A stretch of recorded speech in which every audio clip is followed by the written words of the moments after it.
Board Account Managers at DEKRA North America for Insight Via. And today we are going to demonstrate to users how to enter incidents, assign corrective actions, complete investigations, and subscribe to useful reports in the Insight Via safety software system. But just before we get started, if you have any questions during the presentation, we ask that you please type them into the Teams meeting chat area. It's at the top of the window there next to the two little people icon. You can just click on there and put your question in, and then we'll answer these at the end of the presentation. This session will be recorded and available on YouTube through the YouTube link, so you can access that later. And looks like we'll probably go ahead and get started. I'm going to get the recording started first.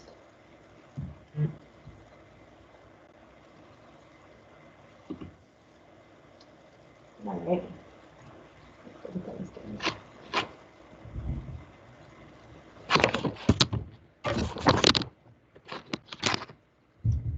So first, I want to cover some of the features of the incident reporting application in Insight Via.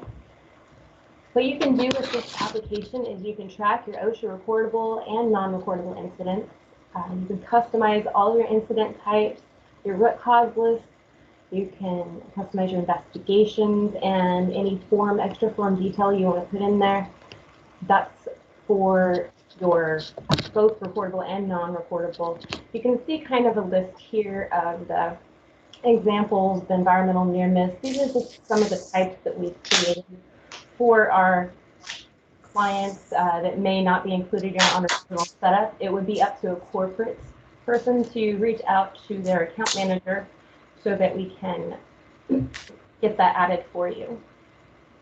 And then you can also detail your incident reports and investigations to completion. So the more detail, the better. You can assign the corrective actions through the investigation. You can upload photos and supporting documents, so you can look back to the detailed reference. We ask that everyone please keep themselves on mute. That would help out a little bit. Thank you.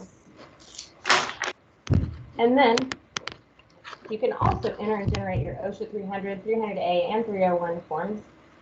You can get them printed off, and then you can generate some notifications to your email, mobile device. You can send alerts to others. We've also got the ability to track your costs, and it supports multiple languages. So for instance, in your profile, if you do have a different preferred language other than English, it will translate that for you. We also have several reports that provide you a really good visual analysis of trends and root causes, and we also have a mobile app, if you are currently using or not, that we will discuss later, that you can build incidents on the app itself and upload later. This is for other incidents only. And with COVID still kind of being rampant out there, a big topic, reach out to your local health department. We did find this slide pulled this off of the OSHA website for you to reference. So if you can determine within the OSHA guidelines here that it was a work-related case, then you would kind of see, know here how to input that and include that in your reporting. I'm not going to dwell on that too much. It's kind of a big difference. We'll get started with the Insight Via role level permissions. So as you know, different roles have different permissions. The location view is only going to have the ability to complete corrective actions that are assigned to them, but they do not have access to the incident reporting application. Now, Location Edit will have access to the incident reporting application under the applications menu. However, they will not be able to enter OSHA reportable or first aid incidents. And then your location admin and hire are going to be able to enter both OSHA and non-OSHA incidents. This is going to be the interactive portion of the session. I will go in and we'll start with adding incidents. Let me switch over.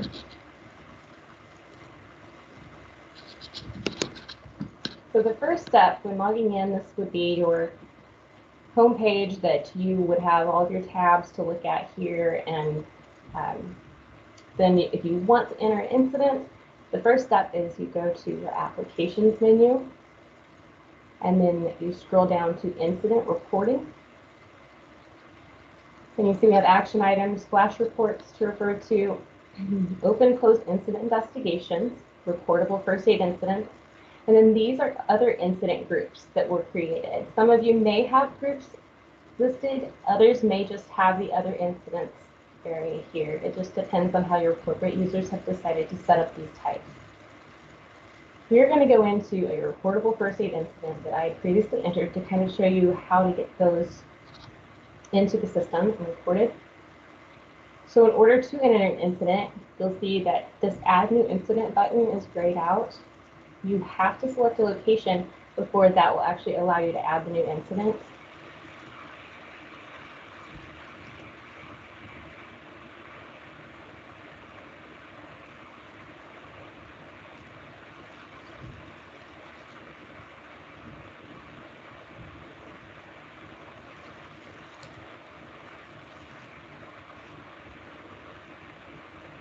So I added an incident at this Minneapolis, Minnesota location. And in our filters, I'm filtering for all recordable and non-recordable incidents. This here is if you would like to print the OSHA forms, then you would just want to make sure the correct year is selected before you go and generate those forms. And if you're not seeing the incident you currently entered in the system, it could be due to the possible start date and end date parameter. Just check to make sure that it falls within the dates that you have selected up here. To add new incident, of course, you hit the Add New Incident button. But for purposes of just kind of looking at something that's already filled out, I went ahead and added this one, so we'll edit it and kind of show you the fields. The first area you see up here is your incident instructions, and so if they're included, you can read that up there. If there are no instructions, you can collapse it by just clicking on this gray bar, that kind of little cleaner there, and then you'll see the location you selected prior to adding the incident is populating here. If you accidentally selected the wrong location, you can change the location. I selected the department. If you're using department, you can do that. If you're using clients, you can also choose the client that might be involved in this. It'll show the user that entered the incident itself. And then you'll have a drop-down list of employees to select for the injured employee. If you cannot find this person in the list, then you can find employees not at this location, have that checked. And then you can start just typing in a list there and it should pull up some names. If this doesn't work and you still cannot find them, maybe they haven't been added to the system. So what you would want to do is hit Add New Employee to System, and that is going to take you directly to our User Employee Administration page so you can get them added and then come back to the incident reporting to enter this recordable.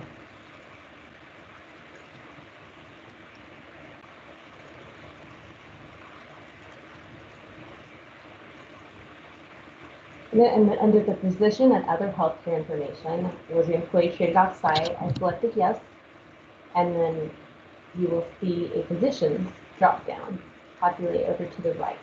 If you do not see the position in the list or the clinic they went to or hospital, you can add that here. Click on this and get those positions added, or those areas added that pertain to your location so that you have it for future reference as well as select. And then I went and answered the questions. Was the employee treated in an emergency room? Yes. Was the employee hospitalized inpatient overnight? Nope. And the date of the injury, you'll need that. If it's you'll have the date it's reported, and if it's reportable, you want to put a date in there. If you do choose that if they do have restricted duty later and you put that they've had restricted duty days, you would want to put the date they returned to work with unrestricted duties. The time of day that the work began, I hit 6 a.m. Is the injury known? You can hit yes or no. If you hit yes, you'll be able to select the time of the injury. And then in the incident information, the activity before the incident, and I try to keep this as detailed as possible, and you can always go in and make edits later if you'd like. So for instance, this one was they were unloading an inventory truck from the truck, and what happened? The employee was carrying heavy inventory when he tripped and fell And after the fall, the employee complained of right arm pain and was instructed to go directly to the hospital to be examined. The object that caused the injury would be the 80-pound bag unless it was determined something else was in there. Like I said, you can always come back and edit later. And then the location the injury occurred was the inventory warehouse unloading dock. Next, you'll have to pick the most serious condition. In this employee's case, was the injury caused them to miss work. That was the most serious condition. They've lost 10 days. This is an area where you can enter your days lost for the month, or you can combine them all together. But for the month of March, the employee lost 10 days. Did not have transferred to another duty. And then if that continues on into the next month of April, if you have this option on for your Recordable First Aid Incident form, then you can also add recurring months to the injuries and put those days in there. So they will actually calculate on the form as 12 days. If you put 10 here, or if you put 12 up here and 12 down here, though, it's going to calculate to 24. So you can just put the total up here, or you can put the total in March and then the total for the months that they may have lost days due to this injury. Then you'll have to pick one of these. This was an injury, and injury information from OSHA you want to fill out, so it can be an OSHA form. You have this OSHA help number that you can call, and then you'll want to select the nature of the injury. If you're not sure what the nature of the injury is, though, we do have a little help. You can click on the More Information tab, and it lists the injury so that you can kind of know what's the best option for you to pick there. It was the lower arm, it was the right. They came back with the doctor's note that said they were diagnosed with a complex fracture to the ulnar radius. Bones were set and packed applied. The workers' comp claim filed, and you put the amount that the claim cost was. It's not required there. And then the cause of the injury, we have different categories. This, for instance, was a fall or slip. And then each category is going to have its own little list of the cause of injury. And picture it. Next, you'll see there are some supporting files that you can add. So I added an image of the x-ray to this injury for them to reference. You can always add more files to the incident if just to kind of have a more detailed description of what happened and have some images to view there. And there's, was it recordable? Yes or no? Yes, in this instance, it was recordable. And if you're using SIF, then for this one, this is a SIF potential that you can mark that SIF potential, or if it's like a first aid, it may be a not SIF or SIF potential.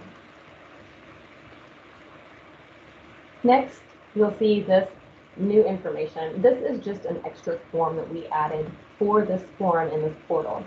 As we were talking about customizable forms, if you don't see some information on your incident types that you actually would like to be included, then you would contact your customer support account manager or just customer support services at DEKRA here, and one of us can get that information added to you, or added to that type for you, so that you can include all the information that you would prefer to have on that, and it's unique to each client. So, and then we provide this information down here too for you to fill out with the information that you have on hand that applies to this. Once you hit save, it's going to send an alert to your home page, and it will send an alert to your email as long as you have email entered into your profile. And also, you have to have the email alerts box checked on your home page. And we'll take a look at the alerts here in a bit. You can also, if you need to come in and say somebody didn't receive an alert, and you can hit the resend alert button and see if that gets the alert sent to them, so they have that there for their reference. And if they need to go in there and maybe start completing the investigation. If you accidentally delete an incident, though, please contact us and we can get that restored for you. Now that we've completed the investigation, or the incident, we're going to go to the investigation. You can go to the investigation by going through the applications menu, incident reporting, and back to your recordable first aid.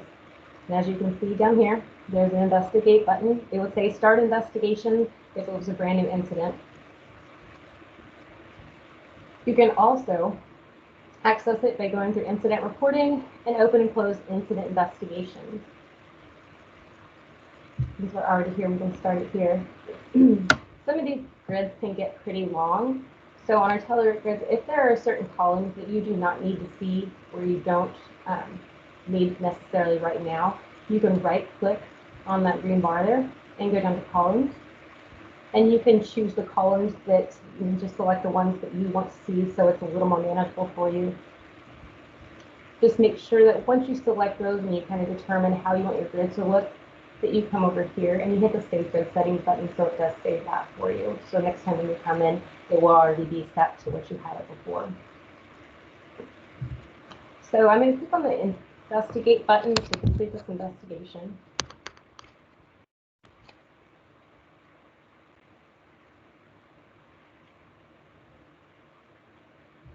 So now you'll see the incident ID at the top.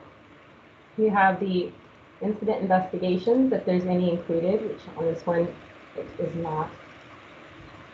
The date of the incident will be there, so everything that you put on your incident will populate over into the investigation, so that you can make edits here to the activity, what happened, the object, the location. Also, it gives you the ability to select team members, so you'd want to put a team together. If you're not seeing a team member in the list here, to select users, you can use that. You'd want to maybe they're a different role level. These are just going to be users that have access to that location. Then you'd want to check these role levels over here and then just click on this refresh user list.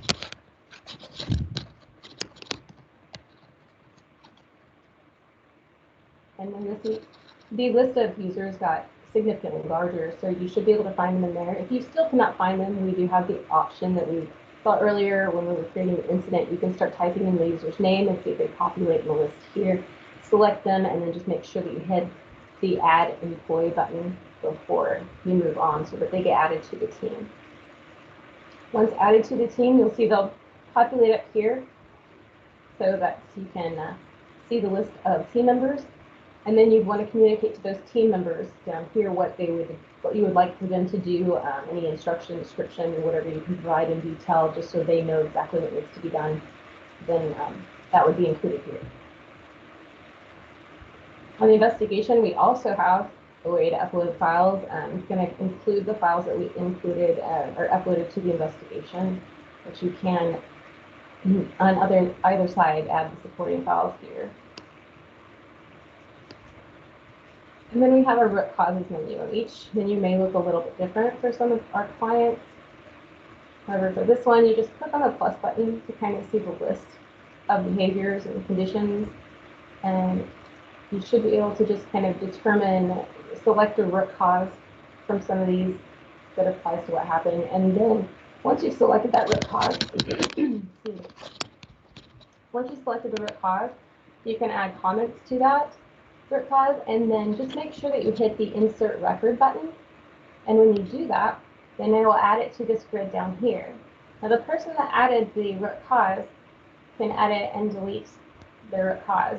Other users will not be able to kind of make edits to that, but they will be able to add other root causes if they feel like they need to, so it can populate that. Just make sure that you hit the Insert Record button so that it saves. And then you can put a little more explanation if you want to and do the explain root causes. Some of these fields may be required by corporate. It just depends on how it's set up on the administration side, but it's always good to provide as much detail as you can. And this one was an underlying causes that allowed the above conditions to occur, and kind of like the 5 why theories. So you can determine the best, kind of get down to the root cause. And some of you may be using the risk assessment tool. This is a pre-risk assessment. So in the probability, I chose that it was likely, and the severity, serious. And so the score is at 9, and we'll do our post-risk assessment when we complete this investigation. Next, you can assign corrective actions. And then the corrective actions, the way to assign it is to hit the Add Corrective Action button. You can also complete corrective actions, which we'll do right now. This one's in red because it's overdue.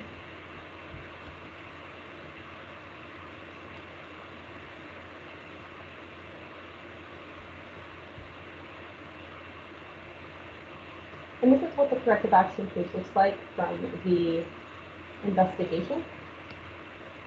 And your instructions, it works just kind of like your incidents and your investigations page. You can have instructions here to assign to. You'll have an employee drop down.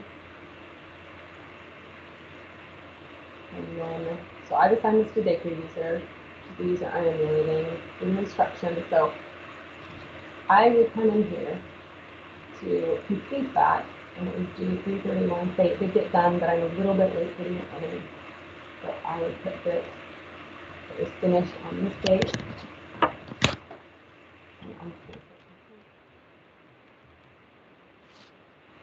I could add any uploading files here to show the work that had been done, or the work that needed to be done when assigning it. You can also resend the alert to the user if they didn't get the corrective action alert. So, yep, hit save, and this will just complete it. If you're just signing it, hit save and leave this area blank, and then it will send an alert to the user. And I'll show you the user what it's doing in just a moment. So now you can see that this corrective action is no longer red because they completed on time. Now if it's overdue, they completed overdue, it will still show as completed. However, it will still be listed as completed and overdue. And then if there's a policy associated with the incident, or you can select that policy here. You click Add Policy button to add it here. And then that document owner on the administration side for that policy would be notified if there was an incident, so they could go in and provide a good review on that policy. For using tasks, you may have some selections in here to use, but if you're not, it may just default select task and will not apply. You can add any extra reviews or comments so that you can have a conversation. Different people can come in here, add their comments, and they can edit their own comments. They can edit other comments. It's just kind of a good way to log some communication between the team. And we talked about cost tracking. This is the incident cost area, so you can, if there was cost involved, you would include that in here. And then fill out the field, the cost type, and any comments they want to add, and then just make sure that you hit the Add Cost button.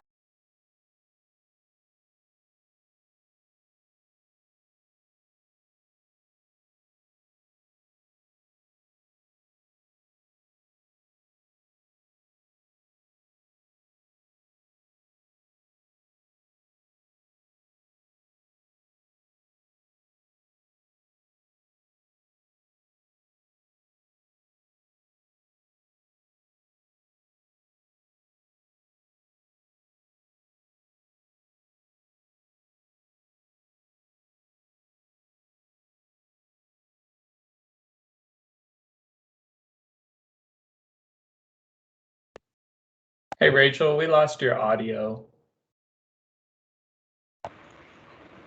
Sorry about that. Not sure what happened. Can you hear me now? Yep. Great. Where did you lose me at? Just a little bit up higher. I think around the cost, I believe. Okay. So, yeah, once you've added your comments, now you can add comments here. Not sure if you heard that part. The incident cost here you can add. Just make sure that when you fill out these fields, put in incident cost, select the type, and then in our comments, just make sure that you hit the Add Cost button. And then corporate users can use the flash reporting feature if they want to. So in case they want to communicate this incident out to the entire company for users to access, they can do that. Even if they don't have access to this location. And if not, just leave that as no. And then this is the extra information that we had on the incident itself. It can be shown on the investigation or hidden depending on the corporate requirements. And then there's a SIP that we selected on incident. So once everything looks good to you, depending on what role level is allowed to finish and close this, you have a certain amount of days that is set also by corporate. You would want to go in and get this incident closed out and save it. It was closed and finished on the 8th.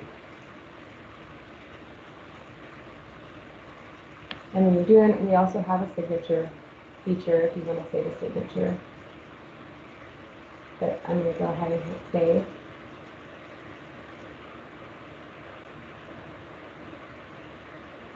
And then I'll go and do my post. Finish.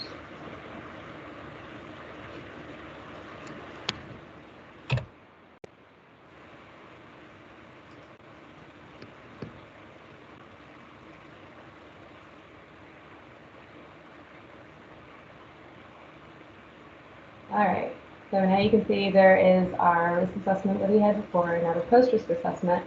So we'd like to see that a little bit lower than what you had originally scored it at. So I'll put it in likely minor, what you kind of determine that's going to be. And then I'll go ahead and close it. Now once you close this, then it will be, you'll have to contact a corporate user if you ever want to make edits to the investigation, because only corporate users will have access to reopening the incident investigation. I'll go ahead and hit save.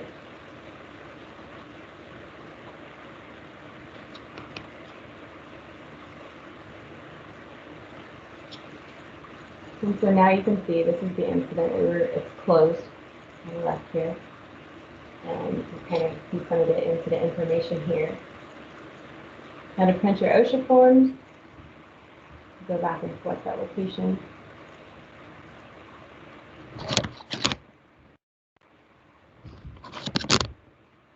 And it's for the year 2021. I'm going to hit the print form 300.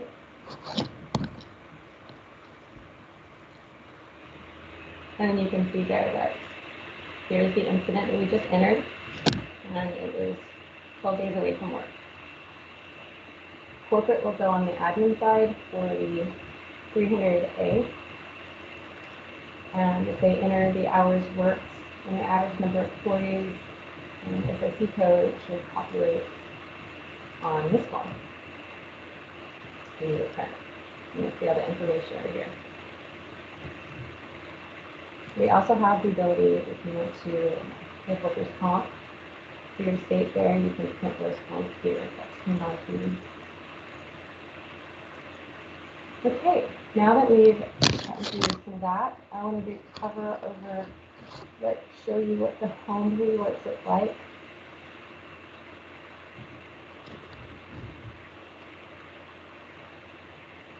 So this was an investigation closed alert that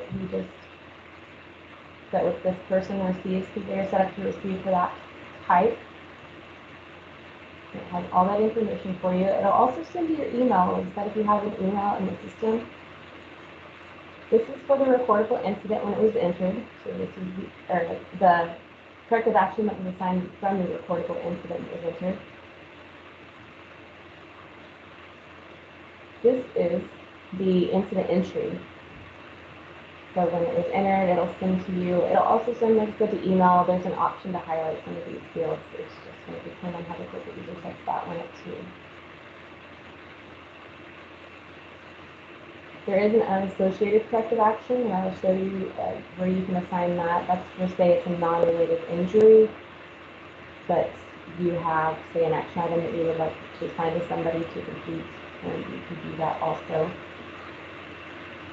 You do that through applications, corrective actions. This is our corrective actions page.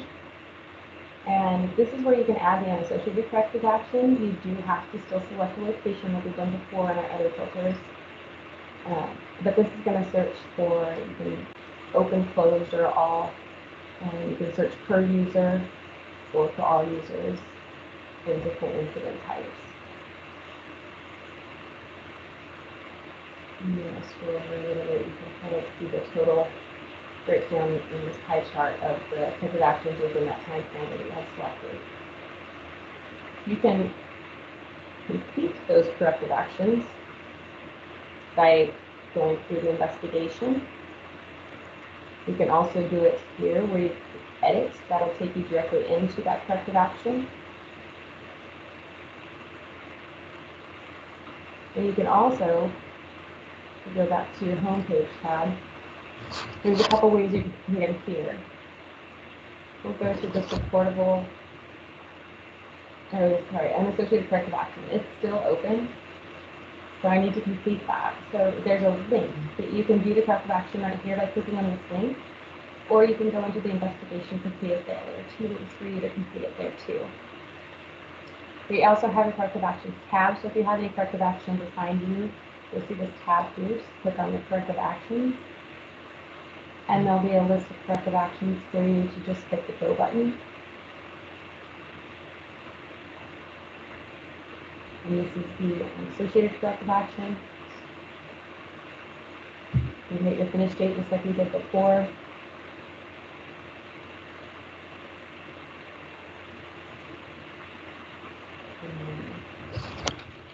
Done. Uploading files. If you need any more corrective action details added to that, the corporate user can call the account manager or customer support services, and we can get some more information added. It will show for all corrective actions that you enter. And hit save to close that one out.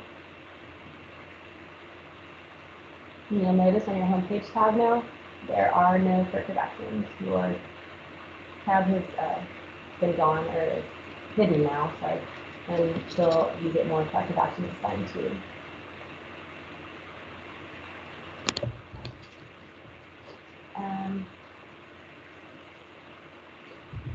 Next, I think I'm going to hand this over to Hunter. I can show you the open and closed incident investigations page.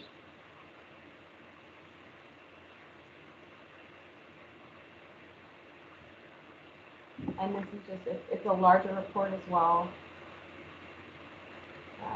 However, you can search by different statuses, whether it's finished or unfinished, opened or closed. If you're using clients, you can, come down to clients. Our parameters really can break it down for you. And then you have all the incident types that you can choose from to sort. Like subject code works the same here. If you want to right click on it, you can kind of adjust your columns to see what you want to view. You can also print your investigation and incident information from this page.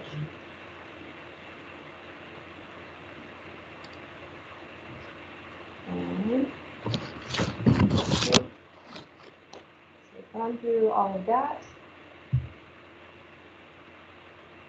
I think that I will go ahead and turn this over to Parker, and he is going to catch up on our reporting and some of our mobile app feature.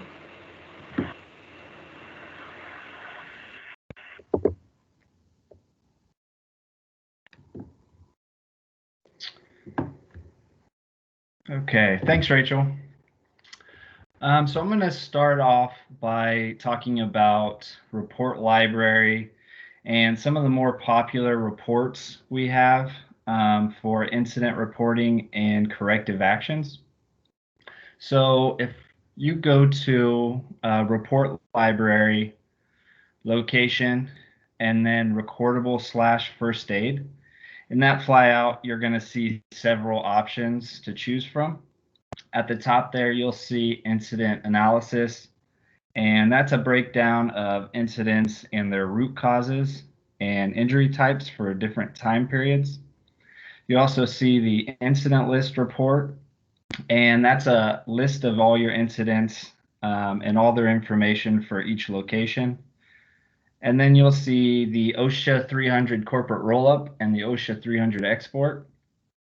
And then below that, you'll see your 4 safety metric reports.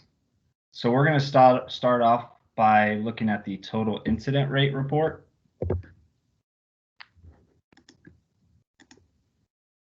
And that's going to look kind of like this. That's going to show you your first aid report or first aid rate, your total incident rate, your lost time incident rate, and then your days away restricted transfer rate, your DART. And it's going to show you those safety metrics for each location in whichever time period you choose. Another pretty popular report we have is the Incident Investigations Report. So this time we're going to go to Report Library, Location, Incident Reporting. And under the Incident Reporting flyout, you're going to see a whole new group of reports to choose. You'll see in the top half there, you have all your corrective action reports.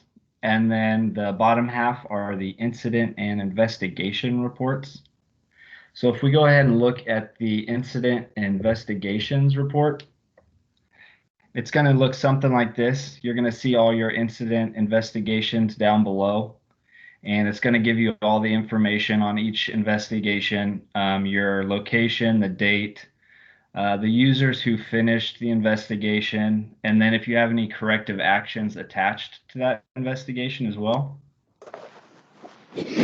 And then above at the top, you're going to see a visual, and it's going to let you compare the amount of unfinished, late unfinished, closed, and finished investigations. And then we have our corrective actions report, and this one looks pretty similar to the incident investigations report. It's going to give you all your corrective actions below, and it's going to show you your corrective actions that are tied to an incident, and then all of your unassociated corrective actions as well. This one also gives you a pie chart showing you your late, open, and closed corrective actions as well.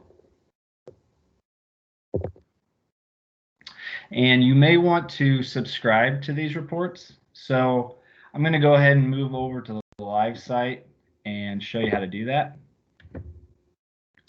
So here we have the corrective actions report. And the first thing you're going to want to do is pick your report parameters here. So each report is going to have a different set of parameters depending on what the report is showing you. But for this one, you're going to want to make sure you have your locations chosen, your start and your end date, your incident groups, and your incident types. And then it's got a few other parameters below that. And once your parameters are set, you can go ahead and view the report.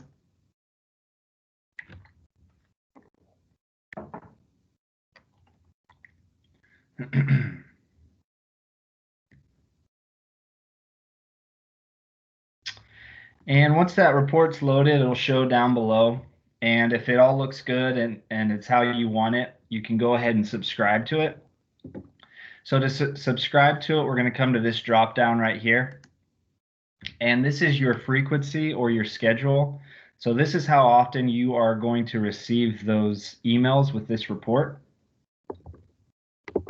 Then you're going to choose what format you want it to come in. So we have PDF, Excel, image, Word, and CSV. And then you're going to give it a title. So this is the corrective actions report. So you may just call it CA report and add subscription. And if you'd like to subscribe others to the report, you're going to click this subscribe others checkbox right here. And the page will refresh, and you should see a list of users' names below. You can search for users by their location. And if they're above employee admin, you'll have to search by their role level here. And you'll also see names in red have no email address. So they won't receive the report subscription until you get those email addresses in their account. Once you select the users you want to receive the report subscription, you'll come down here and give the subscription group a name. So this is still the corrective actions group, so it might be CA group. and add subscriptions for others. Once you've added some subscriptions, you may want to see what you're subscribed to. So to do that, we're just going to come back up here and click the Report Library tab.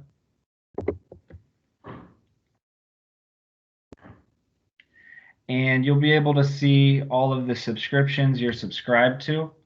You'll also be able to view each report or delete any of the subscriptions you're subscribed to. You can also change the frequency or schedule of each subscription or the format.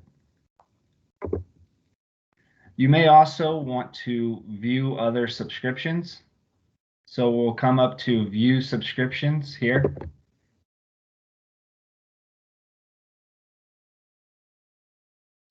And you can search by individual user. So you might include inactive users. Then choose users in this dropdown. Then you'll choose your report group. And then finally, you'll pick a report and click Search by User. Or you can search by subscription group and then click Search by Group. And then down here, your subscription groups will appear and you'll see the group name here. You can batch edit the group. So this will allow you to change the friendly name, the schedule, or the format. You can also subscribe and unsubscribe users here. So to do that, you will just check or uncheck a user and save.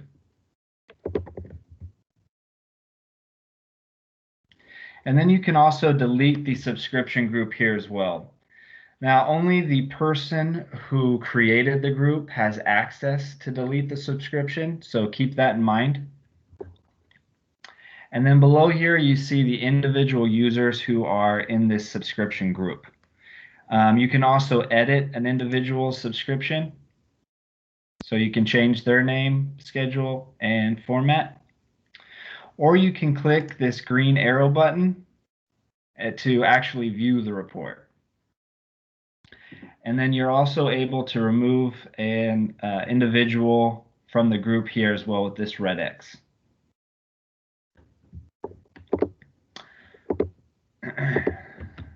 So an example of what the subscription email might look like is this. You're going to see your attachment there in whichever format you've chosen. And then you'll have a link as well that'll take you to the report in the system. Like Rachel said, we also have a mobile app you can perform your non-OSHA incidents in.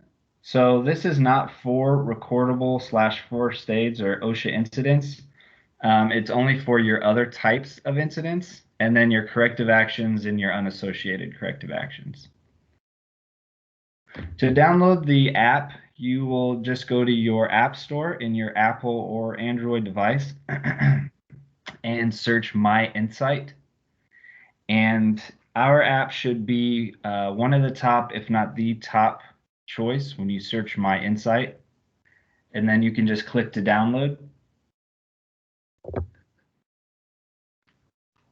Once you download the app, you're going to use your username and password that you would use in the regular system to log in. The app is case sensitive, and if you're a new user and you haven't logged into the website yet, you will need to do that before you're able to log into the app. If you need help navigating the app, you can search our help files. There's a link here we're going to send you. But I'm also going to move back to the live site to show you where that's at. So our help files button is up here in the top right corner.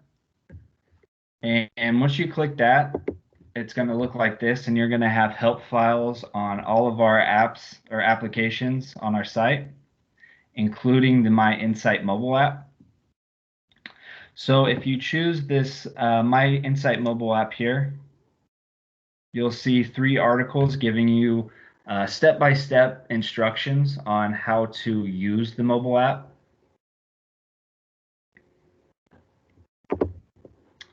If you have more questions, you can reach me or Russell at our live chat feature, located right next to our Help Files tab. And we are available from 8 a.m. to noon or 1 to 5 Central Time, Monday through Friday. And if it is after hours, you can always use our help desk tickets. It is right next to the live chats tab. And then, of course, we always have our customer service number located here. And that's it for our webinar. So thanks for attending. We are going to open it up for questions now. So if you guys have any questions, go ahead and type them into the chat, and we will try to get to each one of them.